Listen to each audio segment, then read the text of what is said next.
Call Kenny Perez Injury Lawyers today, 956-999-1111.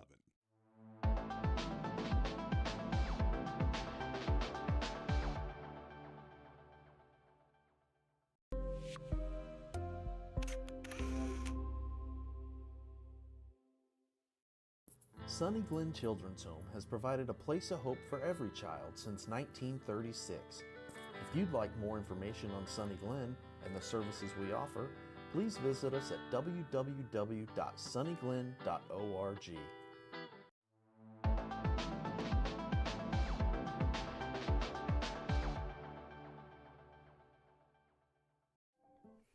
Good morning, everybody. We are back for our second episode of Double Dribble with Coach Sammy Lucio. It is December 1st as we just turned the calendar over to the beautiful month of December. Kevin Naro alongside Coach Sammy Lucio. Good morning, Coach. Good morning. Happy Thanksgiving for everybody out there. We just celebrated the Thanksgiving holiday. Everyone just back on campus from the Thanksgiving break. Everyone a little rejuvenated from the break. How was your Thanksgiving, Coach? It was good. I mean, spent most of it here still with practices and games and stuff. But Thursday got to spend time with the family, Of course. watch some football, and enjoyed the whole weekend. So it was good. Yeah, a lot of good football. You Yeah. know, we saw, the Cowboys The pulled it Cowboys won. off. Your Longhorns pulled it off, Yes. which I'm well, by the way. I've turned it over. I'm good. I'm fine. But Thanksgiving, it's a lot of fun. All the food. The Yeah. camaraderie with the family, and you guys, the Lucio family. They're a family of a lot of coaches, so I'm sure it's good for you all to just kind of hit that pause button and just kinda. Yeah, it was good. Actually, we couldn't really spend it together because a couple of my parents were actually sick, so Oh, we kind okay. of stayed away from the house. But Yeah. we still cooked food, and we just went and picked up plates, and we For actually sure. ate at our own house. But it was still good to like you said, just a reset button. Yeah, It was good. and what's ironic too is that you can correct me if I'm wrong, but was there ever a week where the Lucio Bowl and Thanksgiving was in the same week? I don't think so. I think that might have been the first time. Yeah. How'd So- that turn out at the Uh, well, I still had to pay for some lunch after the lunch? game. the usual, the loser buys Yeah. lunch. We'll get more Yeah. into that later, but sticking to the Thanksgiving theme, I'm gonna ask you a couple of dishes, and you're gonna tell me if they're underrated or overrated. Okay. All right, we're gonna start with an easy one: mashed potatoes. Underrated. Underrated. I agree. Turkey. It could be overrated, It- but it depends what kind of turkey. Right. Like recently, I've got it. Well, since COVID, I got into Mhm. smoking different kind of poultry and beef and stuff. So when you smoke a turkey, it tastes different from when it's in the oven. It does. My dad's gotten into a lot of smoking And things. deep fried and turkey's pretty deep good fried. Yeah, and what's funny is that we were at the dinner table or in the kitchen getting ready for Thanksgiving, and my dad was getting the turkey ready. And I always ask my dad, hey, what are you seasoning the Mhm. meat with? And he'll tell me, I'm trying this, I'm trying that. Okay, cool. But on Thursday, he's like, well, I'm not seasoning the turkey. I'm like, well, what do you mean you're not seasoning it? And he's like, well, I'm gonna juice it up. I'm gonna inject it. Yeah. And I was like, are you sure? And he just kind of looks at me like, boy, like, too. Yeah, I know. like, what all I'm doing. right, all right, all right. It came out really good. It came out very juicy. Came out very flavorful because he he injected it. So like, oh, Yeah. not bad, not bad. Stuffing, Underrated. underrated. My mom makes probably the best stuffing in the world. Ooh, It's absolutely. the best part of Thanksgiving. Absolutely. There's a variety of pies, and I know pies is a lot like shopping on Black Friday. We were in Eagle Pass, and on Wednesday night, my mom was like, "We forgot to get a pie." Mhm. So we went down to the HEB, and as soon as you walk in, there's this huge table, a tent, Yeah. mind you, full of pies, and went and grabbed our pecan pie. That's my favorite. I think it's underrated. Overrated. Overrated. I'm not a, Depending on I'm the not- pie, I'm or not a pie. just the person. pie in general. Just not Over- a big fan of pies. Gravy. Underrated. Underrated, yeah, 'cause you gotta put the gravy on the mashed Yeah. potatoes for sure, and you can even sprinkle it on your turkey. Yeah. This is a good one, tamales. Overrated. Overrated? For Thanksgiving, yeah. I think. Okay. Oh yeah, I guess it's more of a Christmassy thing. It's to me, it's more of a Christmas thing. Ham? Underrated. That's what Yeah. that Yeah. was my part of the Thanksgiving lunch to make this year was I smoked the ham. Yeah, I think more. At least for me, I prefer maybe a little bit more ham than I do the turkey. Yeah. Some Uh, people like ham more. Yeah, especially when it's glazed. It was a the- hit. My Ah. smoked ham was a hit this year. There you go. Last one, Fried turkey. Underrated. I think It's underrated. I think it's underrated. It's just hard to. It's you hard. See I've all seen those it. videos on, Yeah. on TikTok, and then I don't think I can try to do it. I see my cousin do it, and he did a pretty good job at it. Fried turkey, yeah, I think it's a little underrated. It's we've had it a few times, and actually I would prefer the fried turkey, but I was very impressed with the injection of the turkey this past That's the way week. it is. So a lot of people do it. I thought it was really good, and what was cool was that my nephew, they made him his own little mini turkey, so he had his he had Oh, his own really? little mini turkey himself Cool. that they cooked from. So I thought that was pretty cool. But anyway, I hope everyone enjoyed the holiday. Like I said, we're already in the month of December. We're gonna gear up for the Christmas break, but again, hopefully everyone had a happy Thanksgiving. With Thanksgiving and December means that we're right in the thick of basketball season, and the Bloodhounds have been very busy since the last time we talked.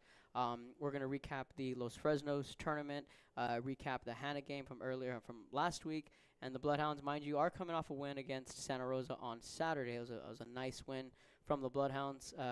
They do have a busy week this week. We are at San Antonio Christian tomorrow. That was a game that we circled on the calendar date when the season began, and we talked about it 2 weeks ago on how important tomorrow is.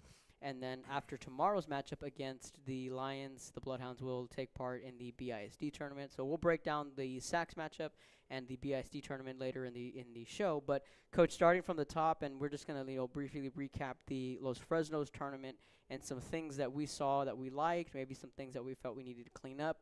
Again, it was a tournament just down the street in Los Fresnos where St. Joe took on Mission, San Benito, Pace, and Los Fresnos. We're able to pick up that win against San Benito in the tournament finale. The previous three, fell to some pretty formidable teams, and I think we did learn a lot, Coach. Let's start with those 3 losses and one, and just some things we learned. We started off with Mission, who's a really good team. They're very well coached by Coach Cortez, and I believe we lost by 5 points, and we were in it the whole time. I saw a lot of good things from the boys that day. We were still before we still didn't have the rest of our team. We were still a little short-handed, so we were playing with seven kids. But they hung in there and they fought hard, and I thought Jason really set the tone that day in the first quarter, and we did a good job that day. The next day we ran into Los Fresnos in the morning, who everybody knows is I would say probably top 3 teams in the valley. I mean, For could sure, be yeah. number 1 a lot of people's eyes. I'm not a big believer in moral victories, but being down only 8 at halftime was pretty good for our young team. I mean, we started 4 sophomores and a senior. To hang in with a senior ball club like that for a half was good. They just kind of wore us down in the second half. Then we played Pace, and they took it to us, but it was kind of close. We were leading at the beginning, and I think we just didn't have legs that day. After that, it was the second game of the day, and pretty much playing 7 kids. It was tough. Yeah. And you could tell that they were just the injuries started piling up a little bit on us, and shots were a little short. But the next day we came back and we got the win against San Benito, who's also a very well coached team. And we ended on a positive note, which is always good.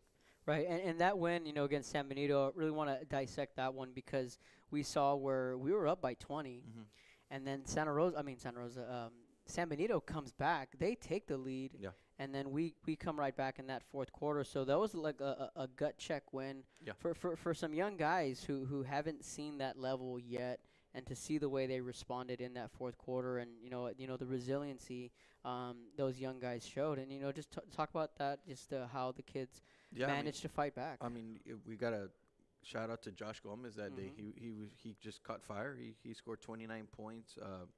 Really put us over the edge that day. The day before in the last game, he shot 2 threes, and I told him, man, those shots look good. Like, I feel like you're gonna get on a roll. I think your next one's going in. He did. He hit the next one. He didn't get another shot the rest of that day against Pace, and then he just came out the next day and he just found his spot, and he did a really good job. Down the stretch, JoJo made a clutch free throw at the free throw line with I want to say there was maybe like 10 seconds left. He hit a clutch free throw. So they made some big plays down the stretch. Christian and Knox and obviously Jason did a good job too, and Martin as well. And a part of it too is the coaching aspect of it is where you want to see those situations where because you got a little bit of everything. You got a little bit of where, hey, we're up big. And then we saw that lead slip away, and the kids had to battle. That third quarter is when San Benito really turned it on. And then you see how they respond and how they adjust. And like I said, it was a real good gut check win for young guys like that. And, while some of the kids on the team now, they may not see it, that it's going to pay off now, but in the long run, I think the bigger picture is where a win like that, the confidence will pay off in the long run. I mean, it was like I told them all, you guys are getting very valuable reps as sophomores that maybe in other years you wouldn't get at all, where if we had the whole team already, you might have not seen those minutes. So take advantage of them, learn from them, and I think they have. I think everyone learned from this tournament that it's just valuable experience overall. Sure. I mean, they just, like you said, they got how to play from behind, how to play with a 20-point lead, how to finish a game. There's just a lot of good experience playing in that tournament. Absolutely. And so the Bloodhounds went 1-3 in that tournament, but a lot of things were learned from this young squad. They pivoted and took on Brownsville Hannah here at home on Tuesday, Coach. Of course, that one's always fun, going up against your brother, Furman Lucio, that we dubbed the Lucio Bowl. But just talk about that game a little bit and just kind of what we saw. I mean, we saw that we got all our guys back. It was the first time I think we had one practice going into that game, and it shows that we're not in any kind of basketball shape, the guys that are coming in. We played a pretty good first half. I believe we were down 4 at halftime. Or up at the first quarter, We right? were up in the first quarter. We saw some good things. We saw the team that we can be. Yeah. And in the second half, we saw the shots weren't there, the legs weren't there, and you could just tell. And Hannah's a very they're a good ball club with some experienced guys that been to the playoffs and compete for the district championship. And they were tough, and they took it to us the second half, and we just couldn't hit a shot in that second half. But I wasn't disappointed. I mean, it's gonna take us time, but I told them that day was 7 days later. We have a district game, so we got to figure it out fast. Right. And you look at the record, 2-5. You can correct me if I'm wrong. I believe that's correct. But you look at those 5 losses. Los Fresnos, Pace, Hannah. 3 out of those 5 are all 2 out of the 32 6A, which is going to be a juggernaut. Yeah. And then you have Brownsville Pace, who's just consistently good, very good at basketball. They're going to be good this year. Yeah, They're a scary team for them in that 5A. Out of the 5A district, and Mission, I know they're with Coach Sam Cortez. He's just continued to rebuild that team there. So, it's deceiving, but I think this team, is slowly starting to find their stride. And, you talked about getting into basketball shape. I talked about it on the lunch show with the kids a couple weeks ago. With the volleyball girls coming from volleyball to basketball, and they're getting into basketball shape. The football kids are coming from football shape to basketball shape. For people that don't understand that, they're like, well, they lift weights and they run. Shouldn't they be in shape? Maybe if you could kind of dumb that down a little bit for people to maybe kind of understand and how much of a difference there is. It's just, I mean, in basketball, it's just up and down, up and down. In football, it's a play for maybe 10, 15 seconds, maybe less. And then you get a little pause where you can catch your breath. I know Coach Sino runs a fast-paced offense still, but there's still a little where you can catch your breath. In basketball, it's just nonstop. You get a whistle, then they take the ball in quick. I mean, it's just different. It's quick. It's just quicker. Yeah. In your experience, and I don't want to put a timetable on it, but in your experience, how long does it usually take? What's the average do you feel that it may? In this is my 12th year. I always said when we got our football players, usually it was the La Feria tournament where I would say that's when, after that tournament, okay, they got their legs because they played another 4 or 5 games by then. Usually after a tournament, so that I feel like after maybe the BIZ tournament this week, we should have our legs going into the Christmas break and into the heart of district. All right. Yeah, that sounds about right. Yeah. Because by then they'll have over 10 games. And just the gelling together and working together and figure out what we're doing on offense, defense, just putting it all together. Yeah, and that's what we're seeing with the girls basketball team is that they're starting to really gel together and they're starting to get that chemistry going. Yeah, chemistry. And that's another thing too is it's one thing being in shape. the other side of it, the other side of the coin is that you also got to build that chemistry again. Yeah, I mean, Yeah, knowing where I'm gonna pass it, and I want that guy. It happened on Saturday. Jason drove baseline, and he was expecting a cut from the middle, and no one cut, and he passed the ball, and that chemistry's just not there. And he told the player, "Hey, you're supposed to cut there. Every time if you're in the middle there, you're supposed to cut." And it's just like you said, it's the chemistry that we haven't gotten there, but it's eventually it's gonna get there. Absolutely. What were some positives though that we saw in the Hannah game? We competed. I mean, we competed hard. Just like I told you guys earlier, the shots just didn't fall for us. But I mean, anytime you play against a 6A ball club, it's a tough game. People don't understand that we're a school of about 400 kids, and they're a school of 1,800 kids. I mean, it's tough. But I'm really not worried about scoreboard right now. Just doing the little things right. That's what I was just telling the guys. Just do the little things right. Do your job, and then eventually the scoreboard will always take care of itself. But I was harping more on doing the little things right. And against Hannah, I think we did for about a half, and then we didn't end that first half very well. And I think they went like on an 8-0 run to end the half when we had a good lead. So we just didn't end that half very well. Absolutely. So we're going to take our break. When we come back, we're going to recap the Santa Rosa win on Saturday, and we're going to preview the all-important Sacs matchup tomorrow in San Antonio, and then we will dive into the BISD tournament. This is Double Dribble with Coach Sammy Lucio when we come back. Where you are in life, Texas Southmost College is here to help you move forward. Whether you're starting fresh, changing careers, or gaining new skills, TSC has affordable programs designed to fit your goals. It's time to take the next step. Think big. Think bright. Think TSC.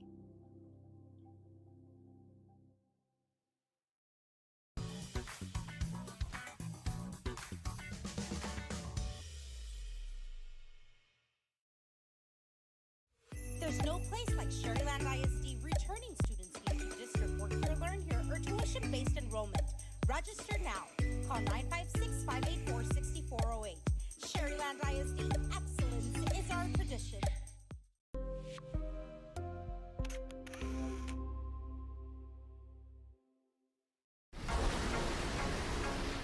This summer, it's time for mimosas and brunch with the girls.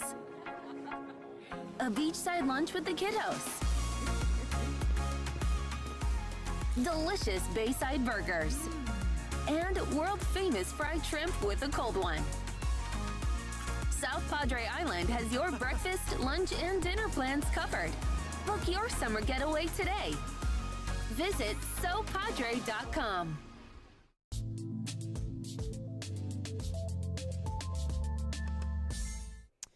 Welcome back to Double Dribble with Coach Sammy Lucio. So we are, again, December 1st, and the basketball season is well underway as we are going to recap the Santa Rosa win on Saturday, 55-51 against a very good Santa Rosa team, obviously a program with tons of tradition, and with a good little storyline coming into Saturday with Leo Lara being his first year as the head coach.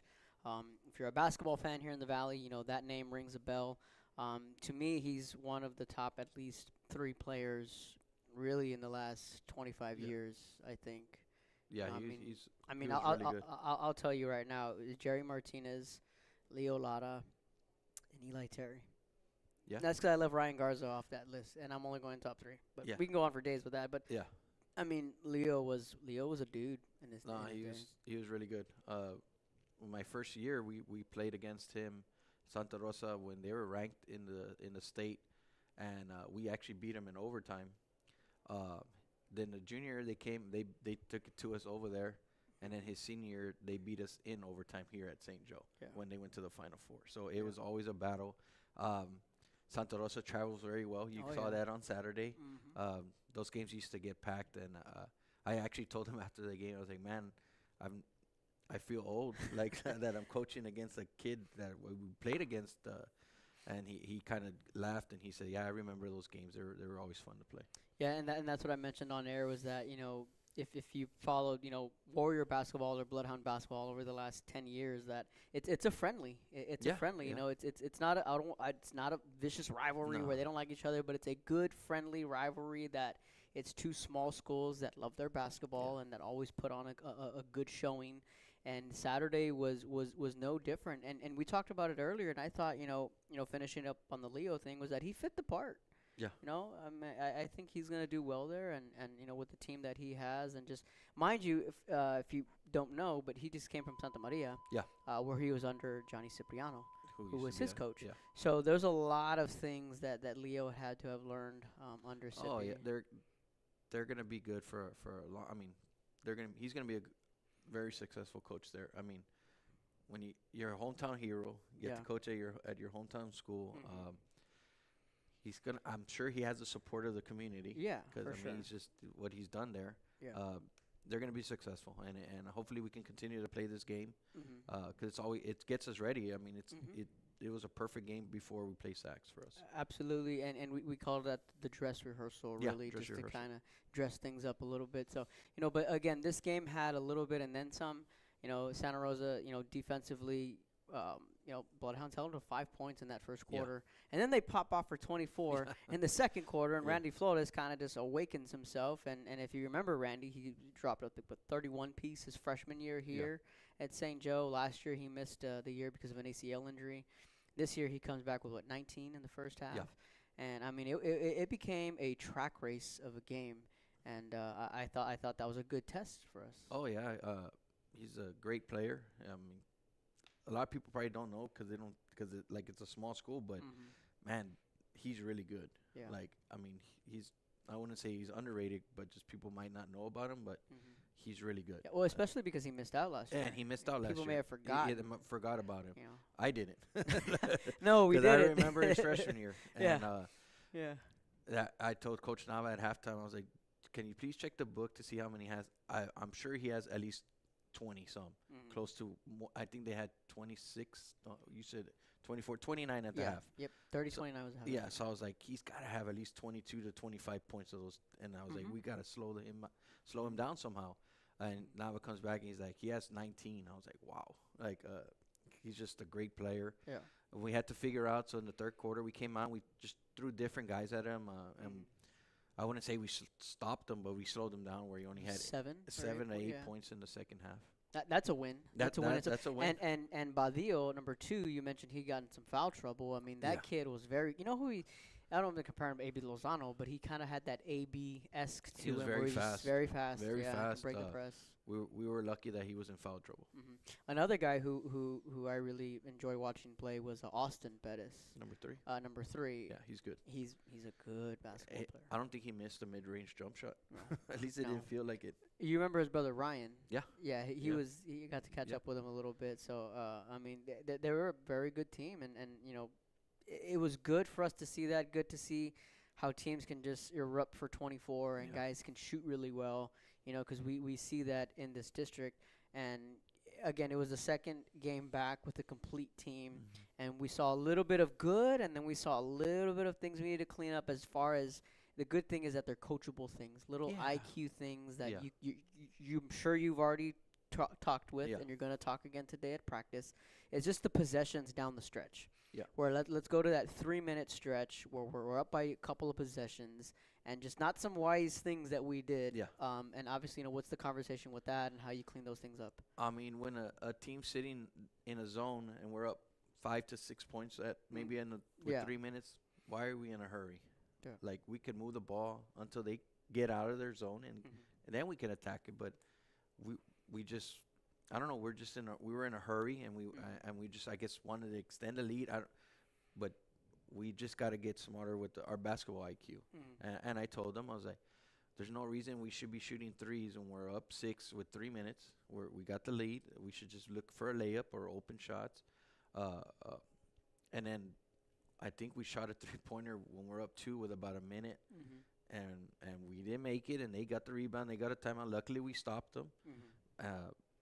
But those are things that the reason you play non-district games. Yeah. To learn these situations, put yourself in these situations, and learn from it, and don't let it happen again.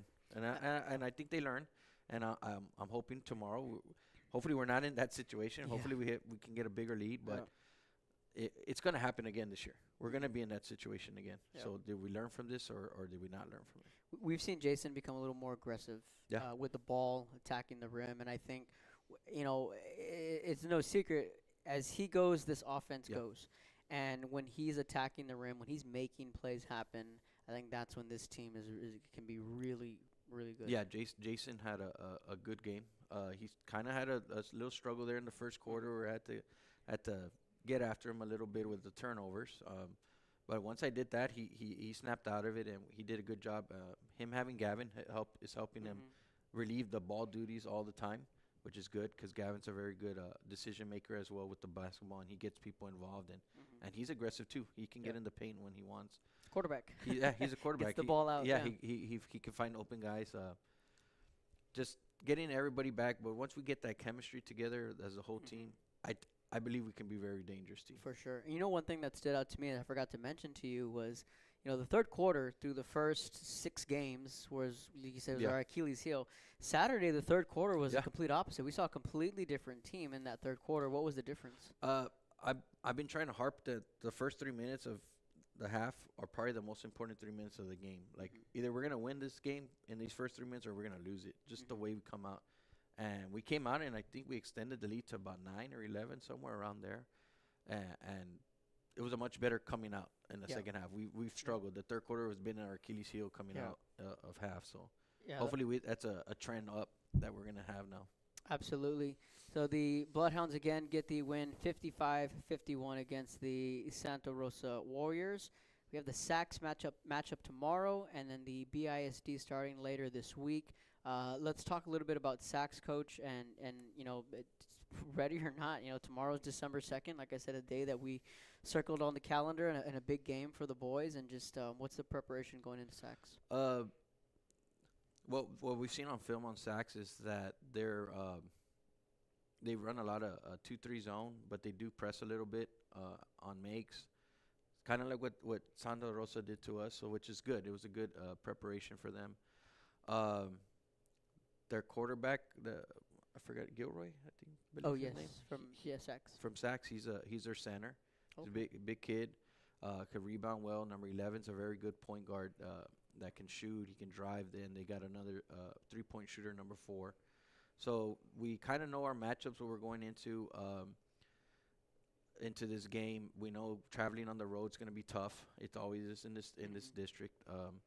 We just got to go find a way to win. Anyway, doesn't matter the score. Just find a way to win this game and start 1-0 in district. And just then we got a month to the next one. Yeah. And we got a lot of time to figure out what kind of team we're going to be and stuff. But we just got to figure out how to come out tomorrow and get a win. Absolutely, and I was going to mention that it's the first of many road trips. Yeah.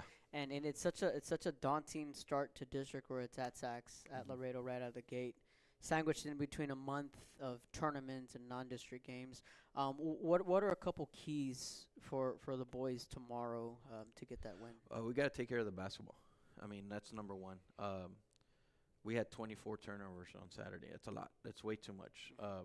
We want to keep it actually under 12 for a game. That's one of our factors that we track every game. So we were double what we were trying to stay at. But if we could take care of the basketball and just work if they're going to be in their zone that they've shown so far, they might come out different. And we're patient and we attack the rim and just not settle for threes all the time. I think we can be okay, and we got to keep them off the boards. Like I said, their quarterback, number 12 and number 11, they get a lot of rebounds. So it's going to be tough. We got to somehow keep them off the boards. Don't give them second chance points. But most importantly, just take care of the basketball. I think also too getting off to a good start to start the game, because we've seen the Jubilees and the Michigan where it starts slow. Yeah. Got to dig ourselves out of that hole. And then start of the first, start of the third, I think are going to be two. The way you start the quarters, the halves, really, I think is going to be a big key, because you don't want to go in and fall behind 10-2 out of the gate, because then just here we go again, and you got to figure it out. And that was our problem last year. Yeah. I mean, we don't want to be that team again. And then we fight back, and then we just run out of legs at the end. Run out of time. So game time tomorrow. 2:30. 2:30. 1 o'clock for JV. 1 o'clock JV, 2:30 for the varsity. The girls will be playing at 1 Yes. as well, so it'll be a doubleheader.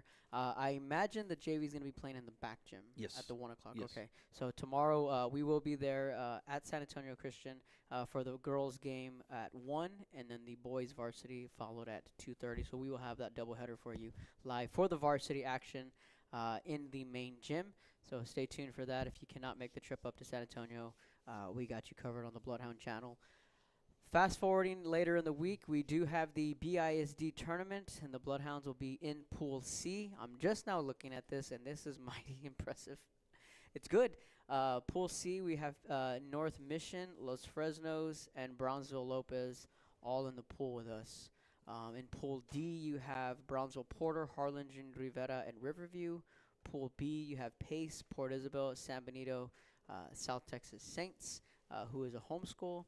And then Pool A, you have Brownsville Hannah, the host, PSJ Southwest, Brownsville Veterans, and Vanguard. Is that Edinburgh Vanguard? I believe so. Believe so. That's the or was it Beethoven we played a couple years ago? It was Beethoven, I think, with Coach Lopez.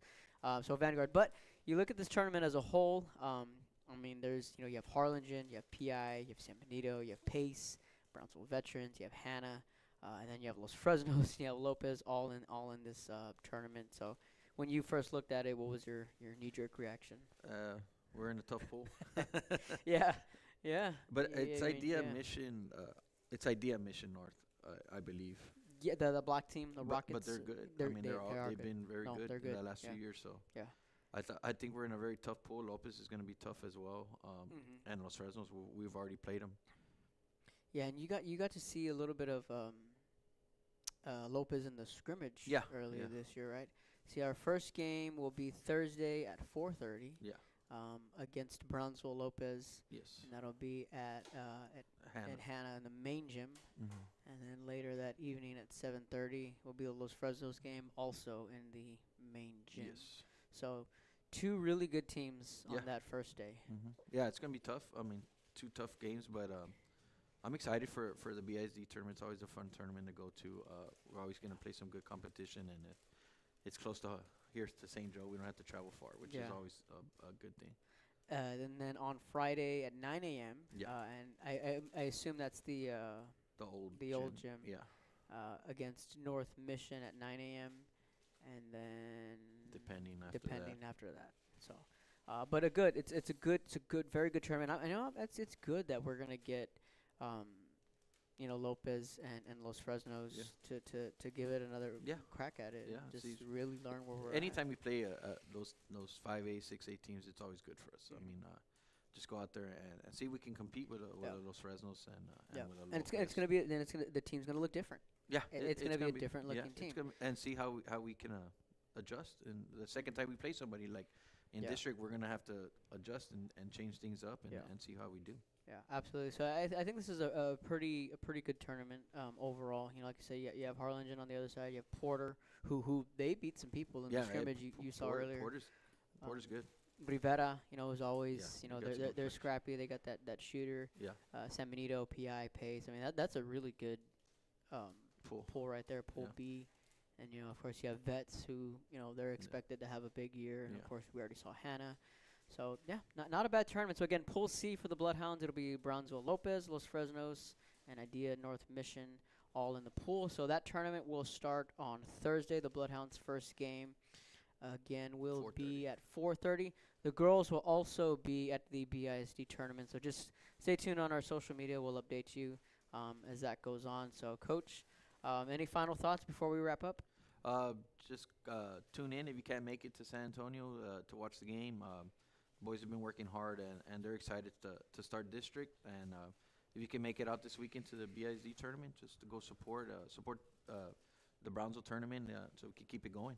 Absolutely. BISD tournament's always fun. And, that Idea North Mission team, they were staples at the San Perlita tournament years back. And, man, I just remember them being that first year when it was us, them, Pace, and somebody else that was really good. Well, like Bishop would come down, Santa Gertrudis yeah. would come down. You know, teams from the Coastal Bend would come But down. I'm saying so. that first year that Yeah. BSD came back, remember, you called it the group of death. And Oh it yeah, was- yeah, it the was pool of us, death. Yeah, yeah. Pace, North Idea Mission. I think Los and- Fresnos might have been in it. No, No, it wasn't Los Fresnos. It was somebody else that was really good too. Yeah, I remember that. That And was yes. it was a tough 3 Yeah, games. yeah. So a lot of basketball coming up this week. Today's Monday. Tomorrow we will have again the broadcast for you live for the girls game at 1 and the boys game at 2:30 at San Antonio Christian.